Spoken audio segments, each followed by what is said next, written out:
On this episode of Blue 58, the Packers don't need a running back, but they also don't not need a running back.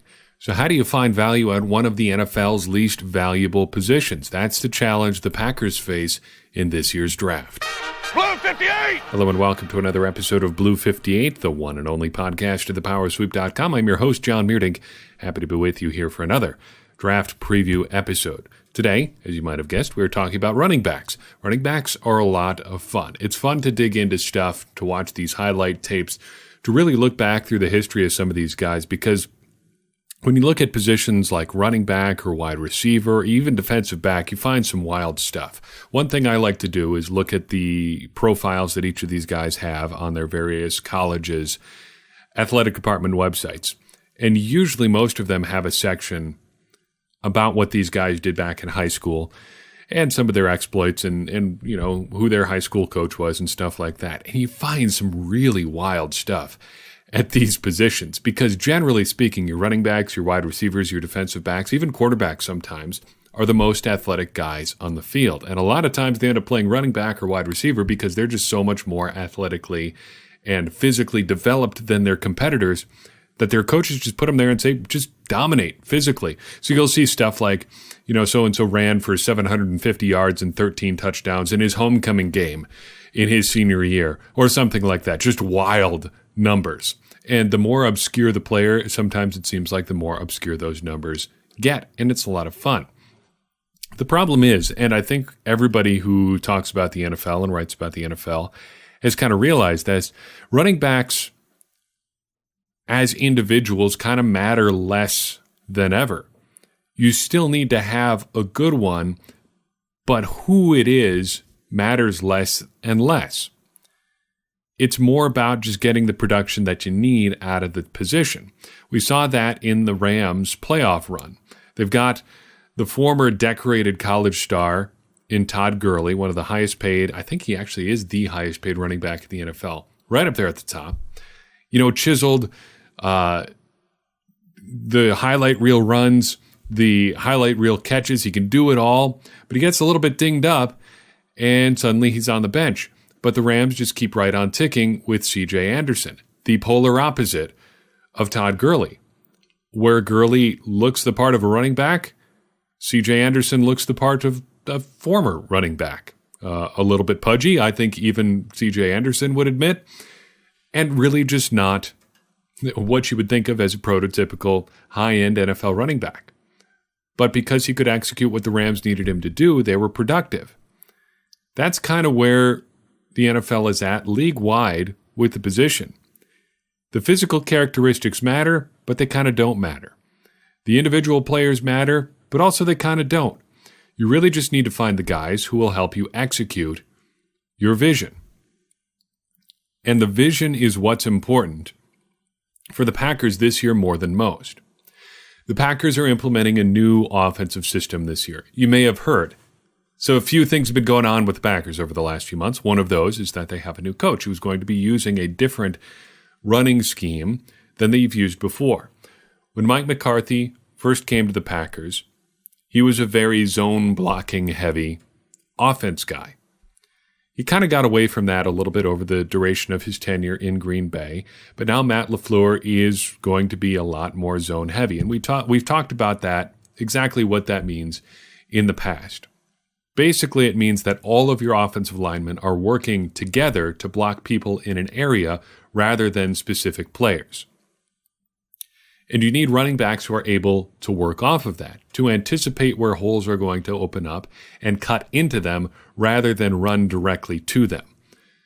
The Packers have two pretty good ones right now. Aaron Jones is obviously talented. I think anybody who watches the Packers play, whether you're an in-depth viewer of football or not, pretty much kind of intuitively understands that Aaron Jones is good. Good things happen when he has the ball. So it really doesn't matter what kind of scheme he plays in. I think he would be successful no matter what the Packers do. Jamal Williams is more the guy who is going to need to set up those blocks to read the holes before they develop and then cut into them. A more classic zone back. And he had a lot of success at BYU doing zone type things. More inside zone than the outside zone stuff that Matt LaFleur says that he's going to run. But still, the concepts are largely similar. Beyond those two, the Packers don't have a lot. They've got a few guys in the building, but nobody who's really I got an inside track at the job, I guess is how I would describe it. And the Packers are probably going to need at least 3 running backs. They've got Danny Vitale, who played the sort of super back position at Northwestern, and that's fine. But if he plays at all with the Packers in 2019, it's probably going to be as the more traditional fullback. In theory, then, the Packers do have a need, and in theory, they could fill that need in the draft. I wouldn't count on them looking for a prospect before the, say, 4th, 5th round, but they could be in the market. And depending on where they grade guys out, it could be worth it to make a move, especially since they've got a couple extra picks later in the draft. The Packers will probably be looking for a player who, number one, fits that zone sort of scheme, but also could take over a role in the future. Aaron Jones and Jamal Williams both are fine. And I don't mean fine like, how was your day at work? It was fine. I mean fine as in good, excellent. But both of them have had their drawbacks over the last couple of years. Aaron Jones has not necessarily excelled in the area of availability. He either hasn't stayed healthy or has been off the field for other reasons. Or your coach has just forgotten to play him, an entirely different concern. And one that I have no interest in rehashing. Jamal Williams, meanwhile, kind of just is what he is at this point. He doesn't necessarily bring a lot to the table for the Packers, but he doesn't necessarily take a whole lot off of the table either. He's a good pass blocker, and he's dependable in that you know exactly what you're going to get out of him. He's not going to screw it up for you. The Packers probably need somebody who can be a little bit of Jamal Williams and a little bit of Aaron Jones. They're probably not looking for redundancy on any particular player that they would draft. They're probably looking for a guy who can slash and block like Jamal Williams while also being explosive or a just more reliable runner like Aaron Jones. That's a pretty big ask, but it's probably best understood as kind of a balanced skill set. The Packers don't really need one more Jamal Williams. They would like one more Aaron Jones, but really they're trying to split the difference there. Ty Montgomery at his very best was probably that player. He was a good receiver out of the backfield. He was an okay blocker, and he was an okay runner too. He just made some terrible decisions. One really particularly notable one that got him sent out of town, and now he's in New York. The Packers, therefore, do have something of a need here. Not a big one, but they could fill it. Fortunately for us, as nebulous as all that stuff is, it still is fun to talk about running backs, and it still is fun to try to figure out who could fit in that role that the Packers theoretically have. They may choose to fill it through undrafted free agency, and that's fine. Some of these guys that we're going to look at could be more that speed anyway. But I think our overall plan still does fit here. We are going to look at 5 different backs at all levels of the draft. 5 different archetypes in this year's class. The best fit for the Packers, the theoretical worst fit, a hypothetical sleeper, a small school prospect, and then a wild card. We are basing some of this around the Packers' athletic thresholds, maybe more so with this position group than others. We're also looking a lot at Dane Brugler's top 100 from The Athletic. We're doing this to try to get a kind of cross-section of the draft, people at all different stages. And we'll touch on a few of the different highs and lows from this class as we go through our 5. Starting right at the top, the best fit in this year's draft is probably just the best. I guess I would say he seems to be the consensus top or one of the top backs in the draft. That would be Miles Sanders out of Penn State. As far as the Packers are concerned, he is probably the best big school, height, weight, speed prospect in the draft. The guy who tested the best, who played at a Power 5 conference school. 5'11", 211 pounds at the combine, a pretty good tester, ran a 4.49 at a 36-inch vertical leap, a good broad jump, good agility numbers, and he sounds like he would be that kind of midway point between Aaron Jones and Jamal Williams. Dane Brugler says he's a reliable pass catcher, but he's got to become more dependable as a blocker and cut down on some of the fumbles.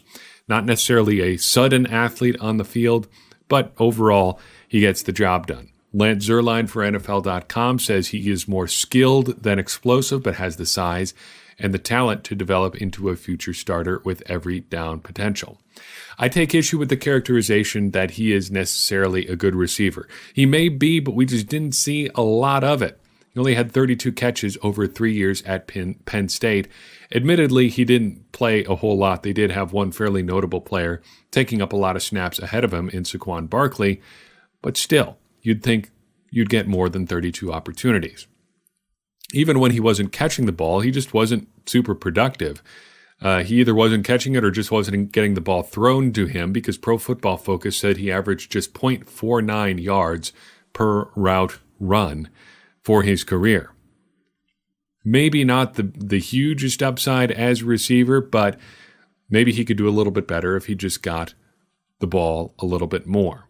Sanders is not a tremendously exciting prospect, and it doesn't seem like there's a Saquon Barkley-type player in this year's draft. There isn't a Barkley-type player in most years' draft, but there isn't even anybody even really close, it seems like, this year. So with Sanders being the top of the class, kind of tells you a little bit about this class as a whole. But while there may not be a great high-end prospect, it seems like there's a lot of those kind of middle-of-the-road prospects. And if that's what the Packers need, they should be able to get one this year. The worst fit, I think, for the Packers is a bit of a complicated story. I'm calling Devin Singletary of Florida Atlantic the worst fit for the Packers. But, like I said, this is a little bit complex. I think as a running back, you can be small or you can be slow, but you can't be small and slow. I mean, we've seen running backs who are not the biggest guys in the world. Aaron Jones is an example there, but he gets the job done. And we've seen guys that are not the fastest running backs in the world. Eddie Lacy, for one, but they too can be productive in other ways. Devin Singletary is both small at 5'7" and 203 pounds and slow. He ran a 4.66 in the 40-yard dash, and his three-cone drill was relatively comparable to what Marshall Newhouse ran when he was at the Combine way back in the day. But Singletary also presents a good case study on film versus testing. Everybody who watches the film seems to be pretty high on him. They say he can pass block pretty well. He's the number 2 back in the class when it comes to avoiding tackles on first contact as well. He also was undeniably productive, albeit at a relatively small school. He ran for 4,200 yards in 3 seasons, had 32 rushing touchdowns in 2017. He followed that up with a mere 22 in 2018. So while the testing numbers aren't there, everybody who watches him seems to like what he can do, and he was a great player, statistically speaking, in college. Something's got to push there. For me, even if he was productive, I'd have a hard time spending a draft pick on a 5'7", 200-pound running back who's not an absolute burner. And as good as he might be, Singletary isn't that. For me, if I'm the Packers, I stay away. He was, however, a major in public safety and administration, which is a new one for me. Maybe there's something there. Who knows? The sleeper pick could be the best physical fit for the Packers in the draft. The Packers have tended towards, over the past 2 years, running backs that are a little bit more thickly built. You don't see Packers running backs that end up towards the 200-pound mark. Aaron Jones is a bit of an exception there. More often than not, they're above 215 pounds, often around 220 pounds, or like 235 pounds, cough, if you are Eddie Lacy. This year, when you look at thickly built backs, David Montgomery of Iowa State kind of jumps out. At 5'10", 220 pounds, he fits the definition of relatively thickly built. And if you pretend like he didn't run a 4.67 40-yard dash, he sounds like he'd be a really good fit for a zone blocking scene. Dane Brugler says, quote, while elusive in short areas, Montgomery is quicker than fast with inconsistent anticipation. More of a checkers runner, not chess. He has off-the-chart intangibles, though, with the receiving and blocking potential to fit multiple roles. Lance Zierlein calls him one of the safest runners with the draft, or in the draft, likes his dependability and reliability, calls him an instinctive runner, glides behind his bigs and sets up his blocks. To me, he sounds like the kind of player, a little bit like Fred Jackson, who played for so long for the Buffalo Bills. Never the fastest guy, not even necessarily the biggest guy, but just productive, knew what he was supposed to do, and he was there. And I know that's how all scouting reports sound at a certain point, but this guy sounds like the real deal. The real deal in this case being a guy who's just reliable, dependable, knows what he's supposed to do, and gets there. He's also Pro Football Focus's favorite running back in the class in a few key metrics. He's credited with 0 drops, a drop rate of 0.0%, tops among running backs, as you might imagine. Top 20 in the class in pass blocking, top 5 in avoiding tackles, both in elusive rating, their proprietary metric there, and in avoiding tackles on first contact. He's also one of those players that I mentioned earlier who just has the bonkers stat lines from his high school career. Take, for instance, his sophomore season. He rushed for 1,783 yards and 22 touchdowns, and also had 685 yards passing and 11 touchdowns as an option quarterback. Does a little bit of everything, and to boot, speaking of those intangibles, he is a literal Eagle Scout.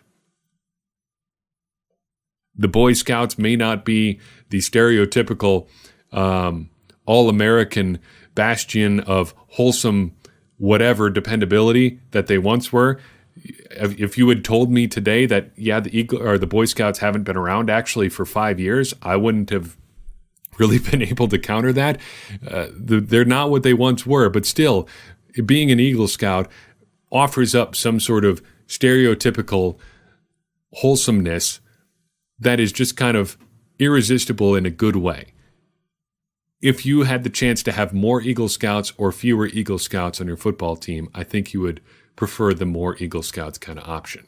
Small school prospect, we get to go to one of my favorite school names in the world. We're talking about Wes Hills of Slippery Rock University. He is also a good prospect in terms of his physical dimensions. At 6'1" and 220 pounds, he was productive at Division I Delaware as well as Division II Slippery Rock for his senior year. He rushed for 1,714 yards as a senior, a school record. That includes missing 3 games as well.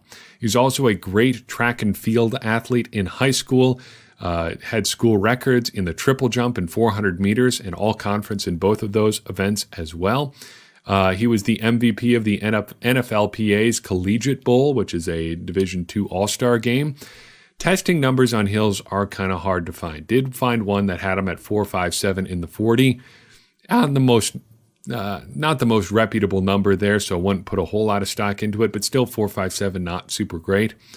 But still good size, pretty productive. This one is tough, though, because we've talked about sleeper prospects or small school prospects at all the other position groups, and I think you can feel fairly confident that at something like edge rusher or offensive line, you can be a late bloomer or go a little bit under the radar or something like that. Running back, that's a little bit difficult. It's a position where you have a really hard time hiding, and it kind of ties back to what I said earlier with those crazy high school numbers and things like that. If you're a good enough athlete to dominate as a high school running back, somebody's going to find you and give you a scholarship. If you haven't done it by now, I have a hard time believing you're really going to explode into an NFL caliber player. Not even necessarily like a Pro Bowl caliber player, but even a guy who can make a roster and contribute on a regular basis outside of somewhere other than special teams.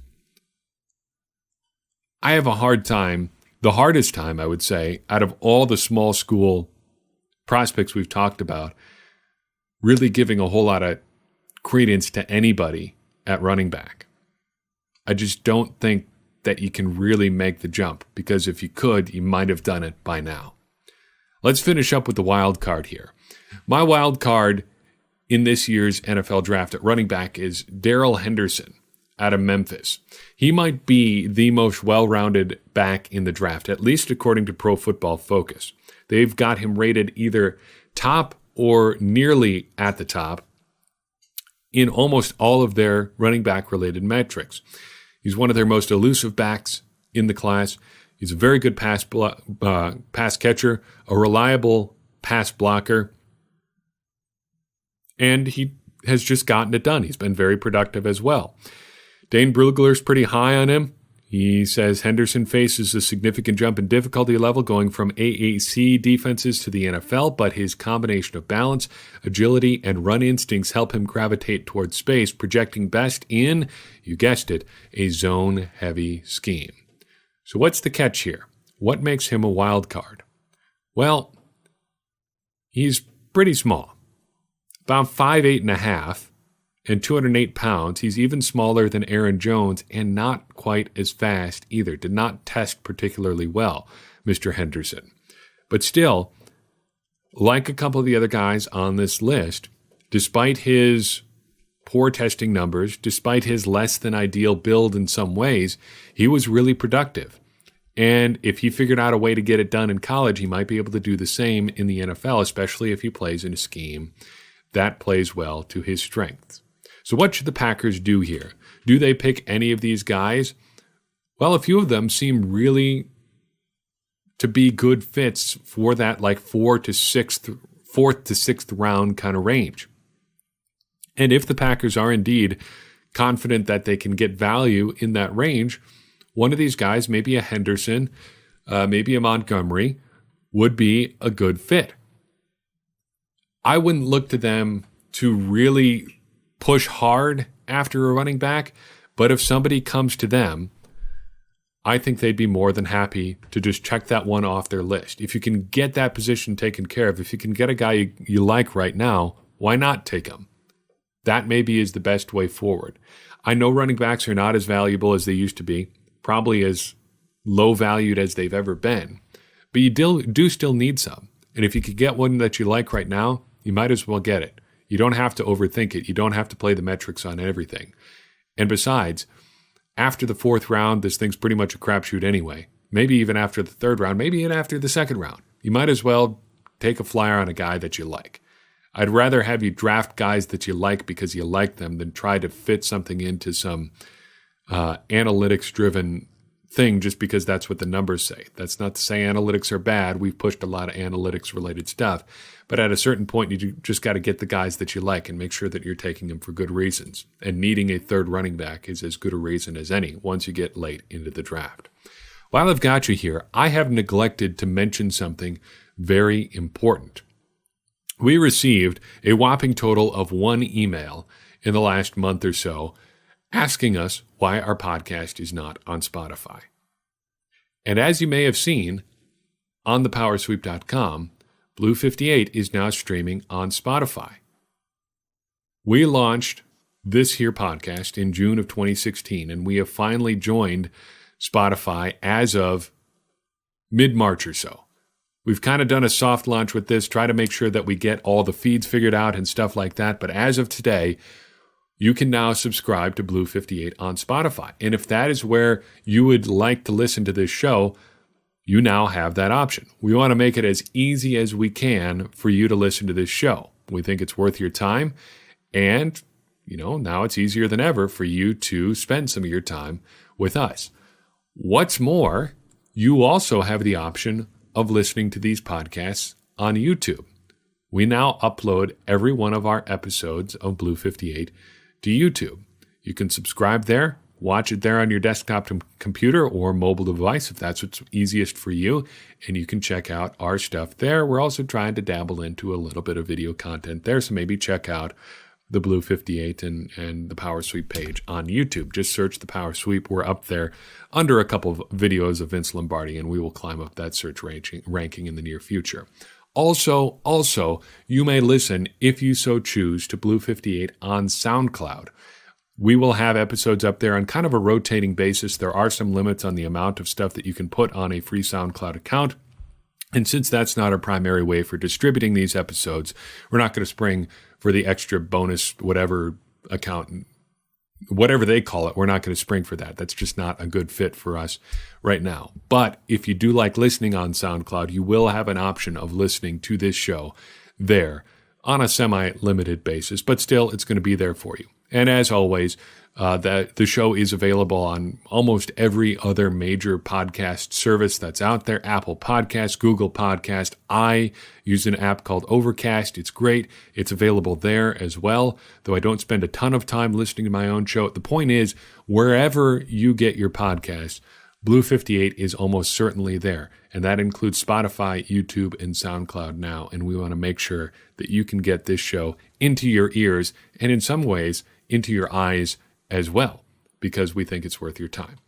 Thank you so much for listening wherever you have chosen to listen. I do appreciate you downloading, subscribing, sharing, all of those wonderful things. Doing those things are really the best ways to support the show, as well as by rating and reviewing on iTunes or wherever you listen. That helps more people find the show. If you want to support us financially, we do appreciate that as well. The best way to do that is to go to patreon.com/thepowersweep and donate $1 a month to help us get this thing, or keep this thing going. You can also support us by wearing our fine t-shirts and sweatshirts, which you can buy by clicking the shop link at thepowersweep.com. If you've got an idea for the show, you want to say hi, you want to give us some feedback, drop by thepowersweep.com, check us out on Facebook and on Twitter, or drop an email to thepowersweep1959@gmail.com. We do appreciate everybody who takes the time to reach out. As always, everything that you do to get in touch with us helps us make this entire operation better and helps us make everybody, including us, smarter Packers fans. And as I always say, smarter Packers fans are better Packers fans, and better Packers fans are what we all want to be. I'm your host, Jon Meerdink. We will see you next time on Blue 58.